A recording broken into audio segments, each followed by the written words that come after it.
y'all can do better than that. She's super anointed. I am so proud of her. Man, they don't know about what's happening being birthed out at the embassy. They tear it up. But it's good to be able to receive a word. You can't walk out of here and say you do not get the word. Because truly you do. And we are raising up ambassadors to be able to not just be hearers of the word, but doers of the word through action and demonstration. Our lives should be evidence that God is doing and getting the glory out of our lives. Amen. If you would be so kind with me to turn to Matthew 14. And while you're doing that, I just want everybody to help me honor my mama, one of the baddest teachers on this side of heaven. Amen. I thank God for Pastor Teachers Performance. Amen. I thank God for her leadership. I so dearly appreciate who she is and what she is to me. I had an opportunity to talk to the founder, Dr. Alberta Johnson. And she is doing well and sends her love. Amen. She sends her love, and I had the honor and the privilege to be able to go to a 90th birthday party. Mom Shirley's sister's birthday party. See, this is how much you know and expect stuff. I said to Rhonda, I said, 8 o'clock? She 90 years old. 8 o'clock, the party started at 8. I'm going to be asleep. I know she's going to be asleep. At 8 o'clock, they said, oh, you don't understand. You don't understand my, no, she's going to be ready. And so this woman walked in with her little heels on, sharp suit on, shoulders back, walked in and greeted everybody in the place. And I said, now that's some anointing right there. I want some of that. I want some of that. Amen. But we're just so grateful that we can see the awesomeness of God.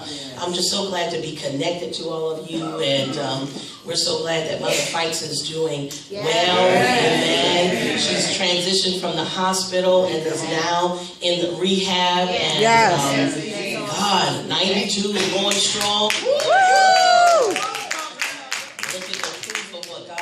Can do. Y'all help me welcome Ambassador Lisa back from Florida.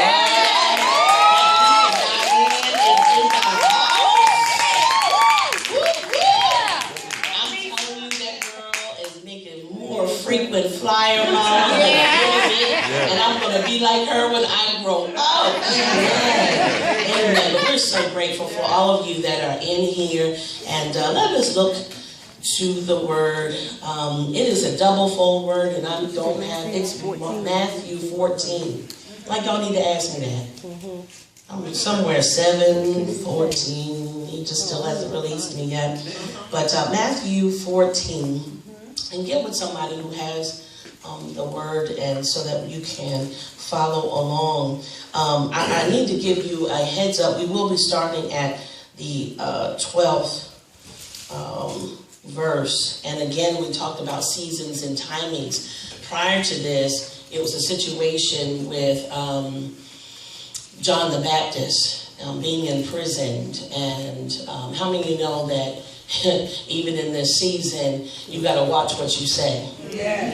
Some people are not ready to receive even the truth. Amen. And you can speak the truth, but because you spoke the truth and they weren't ready to receive it, or being out of time or sync, there are penalties to pay. And women of Deliverance, get ready, because the Lord has really worked on me about this word and generational, and how we can have generational alts and curses. Come on, somebody. That mama couldn't get the job done, so she looked at the daughter to turn around and finish what she had started. Many of us will do just that in our relationships, that we will manipulate whoever we can to go along with our jacked up thinking. My God. And so just tap your name and say, Lord, help me. Lord, help me not to lose my head in this season. Tell somebody and say, Lord, help me. Lord, help not me to lose my head. Not to lose my head in this season. My God, I'm trying to tell you, they served up John's head on a silver platter, and I know that there's some people in this season that are not happy about what you are speaking. Come on, somebody. Start talking about character and integrity and no. You will start being what Elder Carrington talks about, the sandpaper. Yes, that's right. Rubbing up against folk and sanding out some things. And so when you started checking on some things that you see and you calling it, that's out of order. Folk ain't trying to hear that because it's almost an anything kind of go kind of. Yes. That's right. Yeah. So as you trying to get yourself together and trying to tell somebody else to get themselves together, they may have other plans for you. And before you know it, they'll take your head off and serve it up on a platter. No, y'all just thinking about on the literal basis, but how about you can allow somebody to get all up in your head? They'll say a word and it's all up in your head. You meditate on it day and night. You can hear this word and forget about it, but let a man say something to you and you meditate on it all day, all night. Oh, just disturbing. I can't believe he said that to me. I can't believe she said that to me. I know there's nobody up in here. It's not even my word, but I need you to make sure you don't lose your head in this season, because you can be at a place where you can take all of that in and your mind is so far from God. Ooh, I know I'm talking right now. And, folks gonna skip over this because it's not the shouting word, but I'm trying to teach you how to keep your head. Right. I don't know about you, but I don't want to lose my head. And the enemy is after your mind. Yes. The real warfare is not so much with the body. If he can get the mind, he can control the body. My God, if he can get up in your mind with what you're looking at, what you're hearing, all that, all of a sudden your body starts reacting to what you're seeing. Yes. I got children up in here. I got to go deeper with you later, but I'm trying to tell you, there's some things that you got to make sure that your mind is, your head is on straight. Yes. How many of you have given your head away on a silver platter? Yes. In this season, God is saying that no matter what happens around you, even some grapes will fall. That's right. But you can't lose your head. That's right. That's right. Just because everybody else is doing it don't mean you got to do it. Come on, somebody. You get so caught up in what you're seeing and doing, and all of a sudden it's like, I thought I'd never do that, but I found myself in such a place. I know that that's down the street message for somebody else, but not here. But I just need to tell you, it applied to me. I don't want to lose my head in this season. It is not by accident that it was the 14th chapter. And at the beginning, they talk about John losing his head, being the very last of the old prophets. Yes. Amen? Yes. It was a season change. His time is now over.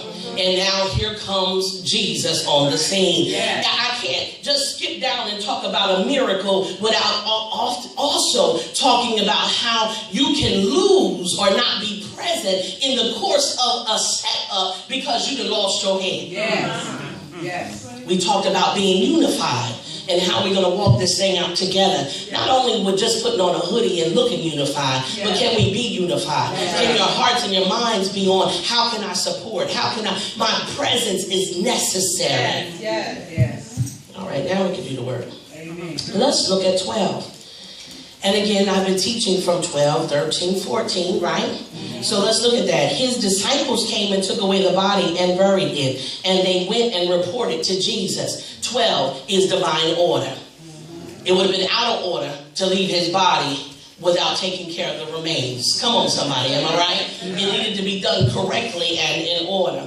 There are 13. Now when Jesus heard about John, he withdrew from there in a boat to a scheduled place by himself. And when the people heard of this, they followed him on foot from the cities. And now look at this. And remember, 13 deals with the promise, right? 14 goes into now, when he went ashore, he saw a large crowd and felt compassion for them and healed their sick. When it was evening, the disciples came to him and said, "This place is desolate, and the hour is already late. So send the crowds away, that they may go into the villages and buy food for themselves." But Jesus said to them, "They do not need to go away. You give them something to eat." 17 being completion, they said to him, "We have here only 5 loaves and 2 fish. And he said, bring them here to me. I'm going to stop there because it is important for you to understand and grasp the process. That there is a process. That's why the word was just a setup this morning about understanding to know when to move and when to stand still. Knowing in preparation that if you move too quickly, you may be out of order. I had to again think about, we always want to put Jesus at another dimension.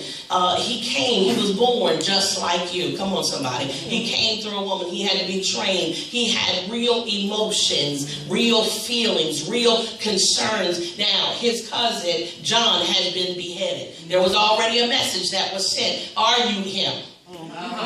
See, because you can go through something so long that you start questioning even your relationship. That's right. So I'm going to talk back to me. It is important that he said, I removed myself. He moved himself from a set place. He said, now that that had happened, I need to remove myself. How many of you know that when you're going through something, it's not always the best to be around a whole bunch of folk? That's right. The first thing our flesh wants to do is not to go run around to a crowd, but it's like, let me come and remove myself. Because especially when I got this on my back, come on somebody, I need to make sure that in my grieving time that you don't touch me the wrong way and I respond the wrong way. You know what I'm saying? Even Jesus had to say, let me remove myself. And I can imagine that as he began to leave from out of the city and hearing the word, letting them handle their business. Now, God, what would you have me to do? And so as he begins to leave, they talk about how he moves and goes to a desolate place. Yes. Understanding desolate is not he didn't move and go to the city. He left from out of the city into a place where most people would not want to run to. All right, I'm going to talk about it. Most people don't want to come on down here to Country Boulevard over here in the country. You got to do a detour. Everybody is heading over to the city, but I'm finding myself going in a different direction. And Jesus had to go into another direction. And so he turned around and he said, it was a scheduled place. This is really important to understand in 13 that it says a scheduled place by himself. And when the people heard this, they followed him on foot from the cities. I have to get to this place that the people that were in the city came by foot. Some of y'all got to drive and got issues with driving. Some of you get picked up and they ain't got to drive and still can't make it on the van. No, don't make sure you get that CD and give it to somebody this morning. Amen. It is amazing that when you come to a place of desperation to want to be close to Jesus, I'm willing to leave my comfortable place and go to a rough, desolate place if only I could be near his presence.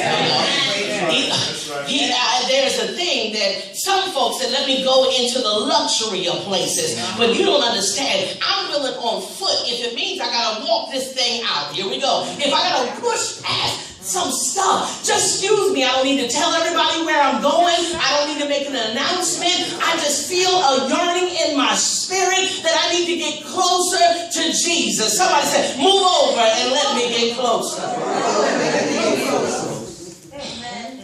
See, you can't leave certain things out. He didn't invite them to come. They heard and they came. There has to be a place where you can hear something and say, I got to shift and move from this place to another. My God, you don't understand. I can't wait for nobody to tell me what to do, but there has to be that in the inside of me that says, I have got to make my way. He's going, where? Ain't nothing out there. There's no stores out there. Ain't no shopping trips up out there. In fact, there ain't no TVs. There's none of that. For real? No, but I need to go see Jesus. And then I love 14 because this is important to what season we're in. 14 and 14 reads, when he went ashore, he saw a large crowd and he felt compassion on them. I'm so glad that God can feel compassion. I'm so glad that I I serve a God that is full of compassion. Yes. He began to heal the sick. My God. You don't understand when you steal away from that comfortable place and say, I just need to steal away and get with Jesus. Even if I'm not feeling good in my body, I need to steal away. Let's talk about what we were talking about. I don't want to lose my head. My head is out of alignment, but I need to steal away and get me close to Jesus. I'm so glad that he looked beyond my faults and he sees my needs. All those people, he spotted me out. Come on, somebody. All the stuff that you've been and where you've been, God thought enough of you to have compassion right where you are, right then and there. He said, excuse me, that one is the one that I need to just touch them right now. I'm so grateful. Can anybody just bless Jesus if he has been compassionate on you? If he has shown 3 words of compassion. When you thought you were going to lose your mind, when you wanted to throw your hands up and quit, he said, oh no, I've got supersized compassion for you. Other people didn't make it, but because you stole away and got close to Jesus, you received your healing. Some of you are in a house today that are going to receive a healing process. You might not even understand it. It's already shifting. You came in, felt real weighty, felt real heavy, felt real tired, but it's just something about being in the steal away moments with Jesus. It might be a room full of people, but it's still just me and Jesus. If you'll just have compassion on me, oh God. Thank you, Lord. He said, for them, and he healed their sick. Is there anything that you need in this season that needs to be healed? Is there any sickness that's among you that needs to be healed? I'm not just talking about blood pressure, but let's count that in. I'm not just talking about sugar diabetes, but let's count that in. I'm not just talking about cancer or AIDS or anything else, but let's count that in. But I'm even talking about a mental, come on somebody, a mental sickness. See, because again, the sickness comes in the mind. If you get your head, then the body will react to everything that the head is dwelling on. If your head's sick, if your head's sick, you tired. You know, something like that. God, I'm just tired. I'm just tired. I'm so overwhelmed with so much drama, issues, tissues, and puff until I just want to retreat and I don't want to deal with folk. Don't you understand that that's a setup to come after your head so that you cannot do what God has called you to be? That he can delay you unnecessarily to be. Yes, I received that. 15, and it said it was in the evening, the disciples came to him in this desolate place an hour, and it was already late. How many of you know that? See, again, we start talking about what time it is. And then we find ourselves in a desolate place, and it's already late. No, wait a minute. It's already a dry place, and it's late. It's backed up, it's desolate. But now if it's late, the sun is going in. It's not only late, but it is dark and gloomy. Come on, somebody. Even in the wintertime, I'm so happy. We should be happy to spring forward because we're going to get some more sunshine. We've been in a dark place for a real good time. Oh, no. Somebody said if it snow one more time, Father, for real. We know we were praying for snow, but that's an overflow. Come on now. And let this thing pass. But being in a desolate place, the Lord let me begin to see that he said the disciples themselves. How many disciples I got in the house? Amen. Disciples themselves began to look at the situation. See, the ones, you know, I can get close to Jesus so I can have a conversation with him. You know it's late. Ain't no stores around here. We don't have the opportunity to go run down the store to get anything to prepare for these people. Just send them away. Wow. How many of us that are in leadership position talking about it's kind of late, I don't think I can make it, I don't think I can come. Just send them away. Let's just cancel. Pastor, cancel that thing. It's late. It don't make no sense. We really don't need to do that. Go on down there. They'll be all right next week. Wow. And Jesus' response is, oh, no. You won't send them away. We're going to feed them. My God, when do we get something in our spirit that says, no matter what the situation looks like, it doesn't matter, look like if I don't have the resources and the atmosphere is not just perfect and the time and the sun is going down. How many feel like the sun is going down? It's the midnight hour. God, I'm waiting for some change to come. I know it's not everybody, but I'm ready to spring forward. I'm ready to jump and leap forward. But there's still a process in order to go forward. I got to give up something. Oh my God. One less hour sleep to go forward? Oh Lord, I don't know. don't know.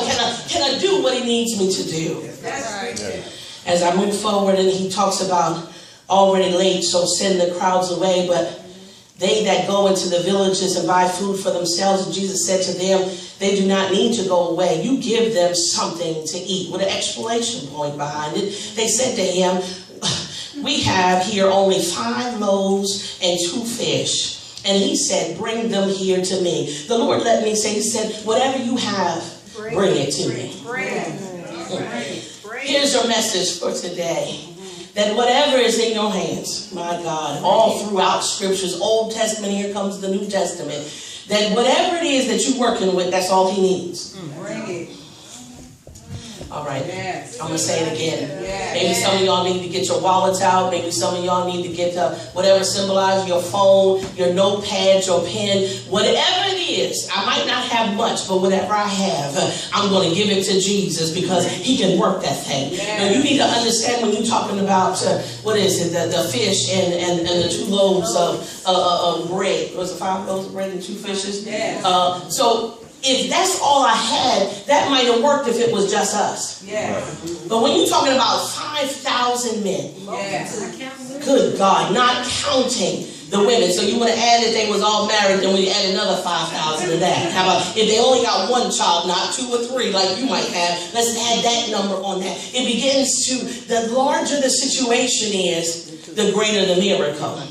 The smaller that he has to work with, the greater the miracle. Come on, somebody. I'm trying to help somebody. See, he's going to get the glory out of this. So even though when you look at your obstacles that you're facing, God, this is all I have, but this is what they're calling for me to have. This is what that bill is saying that is due. This is what I have to be able to do. This is all I have. That's all I have. Jesus said, Bring it. he said, just bring me what you have. My God. I need to speak to you on this today. That you keep trying to hold on to the little bit that you have, but you don't bring it to Jesus.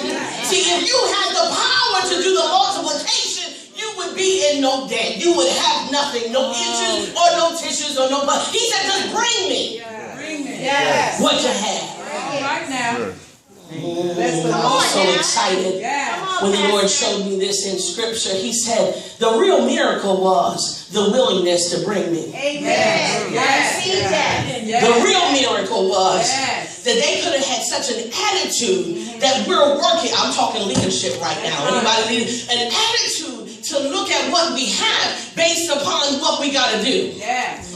Y'all don't understand. Come on, somebody. I looked and showed you what the budget was, and it don't match what the vision is. Come on, somebody. But if you give him what we have, he said, just give it to me, and it's going to be all right. Somebody shout out, just bring it.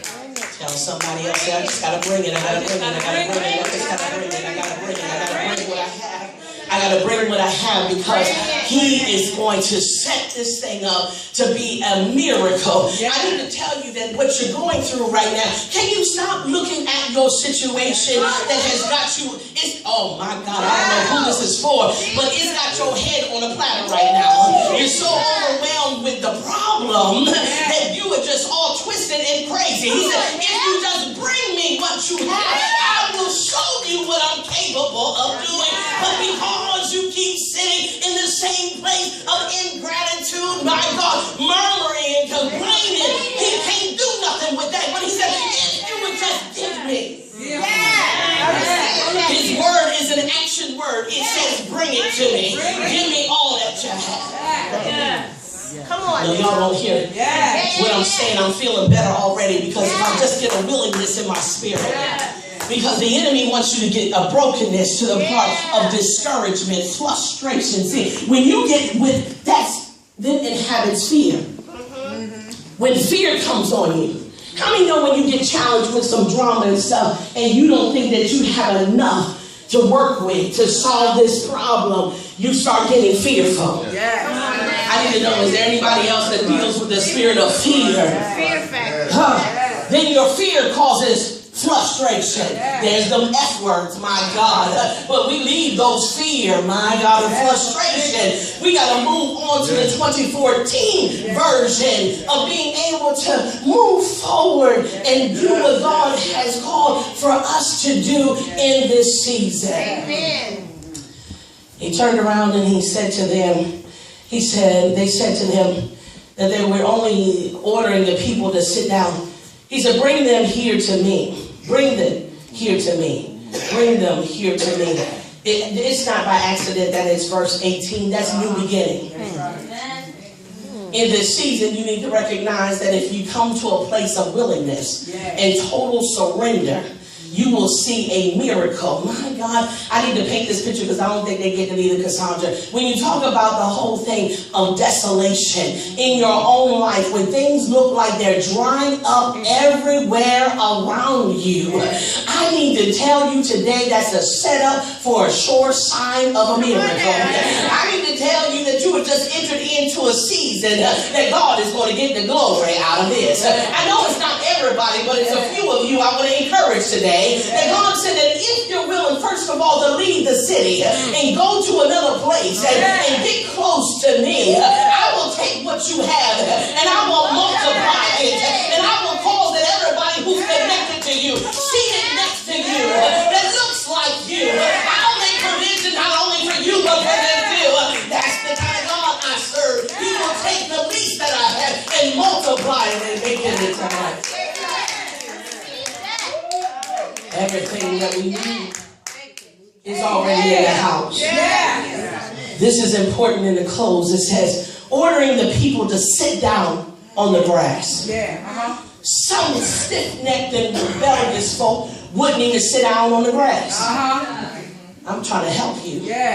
Sit on the grass. You know what kind of jeans these are? And what kind of what? Somebody got something for me to sit on. I know that. I can see some of us missing our blessing because we refuse to follow the instruction. Sit your tail on the grass and be counted. That's right. I'll just stand. I don't mind standing.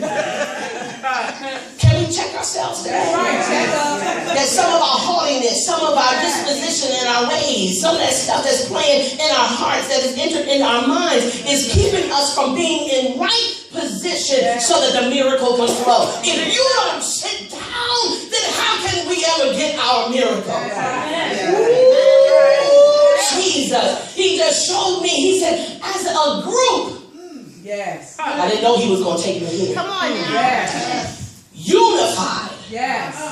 That if he said, I need them to sit down by a certain number. Sit here, sit there, sit down.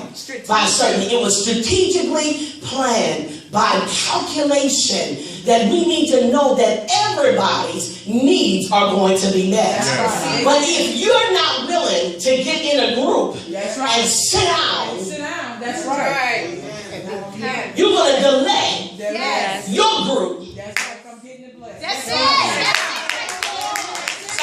Somebody say, sit down, sit down. Sit down. Tap 3 people, say, sit down. I'm depending on you to sit down.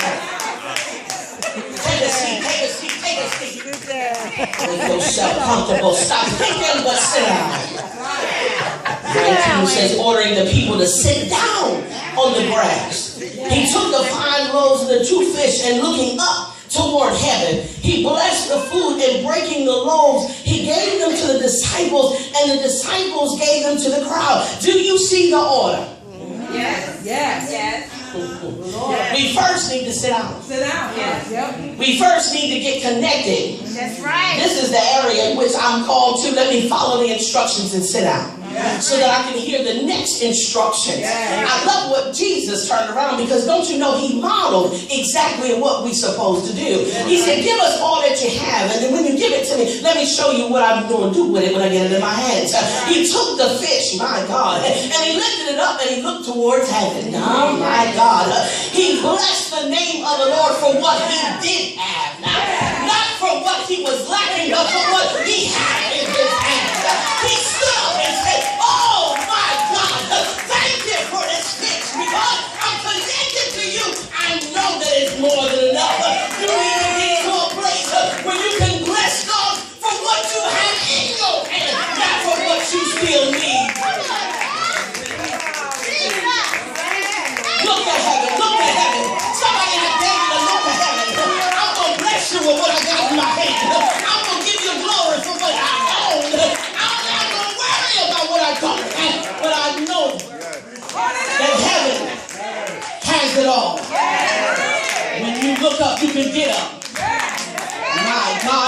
God, when you start worshiping God for what you do have, heaven comes in agreement and begins to say, they are not murmuring and complaining anymore, but they know that they have confidence in the God that I am. Come on,